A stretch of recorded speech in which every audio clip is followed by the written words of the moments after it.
Before I was elected to Parliament, I had long laboured under a couple of false assumptions. The first was that we lived in a parliamentary democracy. It turns out that the Scottish Parliament can pass votes, but the Scottish Government can, in turn, choose to ignore them. And it frequently does. The second was my belief that whilst local government budgets across Scotland were being decimated by the SNP government, NHS spending was at least afforded protection.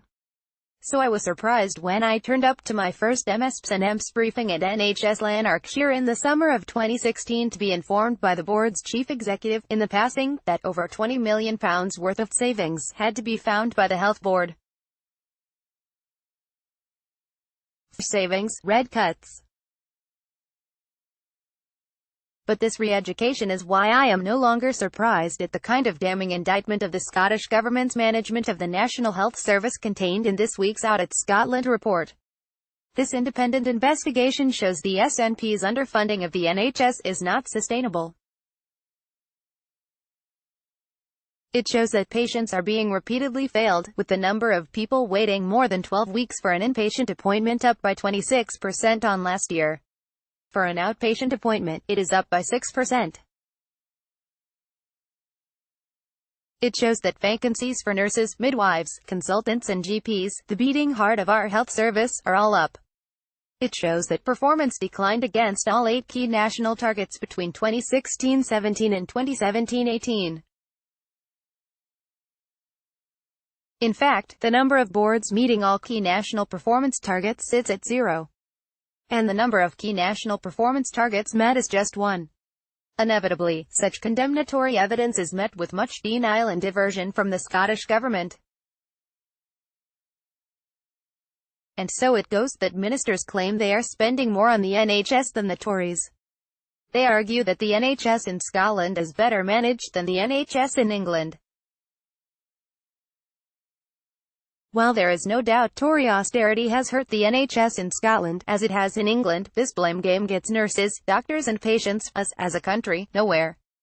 Read more, Leslie Riddoch. Let's remember how good Scotland's NHS actually is. Indeed, it is nationalism at its narrowest when the SNP chooses to measure success not by what works for working people in Scotland, but by what is not working for working people in England.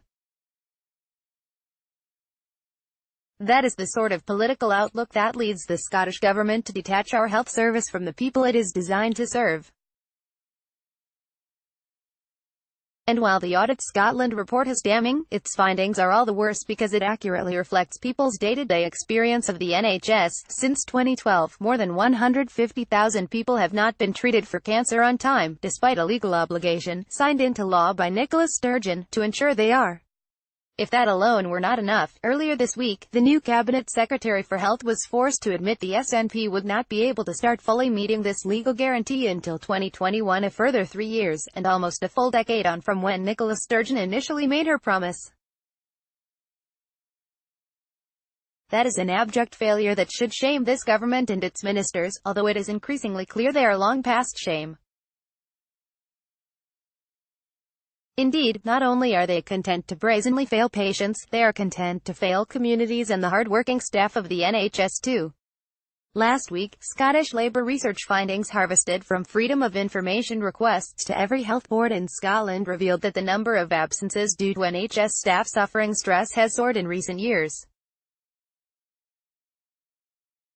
Between 2015-16 and 2017-18, the number of stress-led staff absences has rocketed by 17.6%.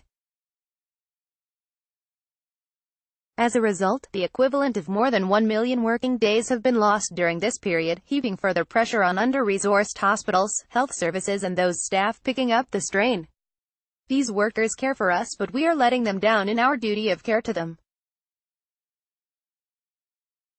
Read more, Gordon Brown. NHS would be in trauma if Scotland was independent. It is notable that one passage in Audit Scotland's report highlights another concern.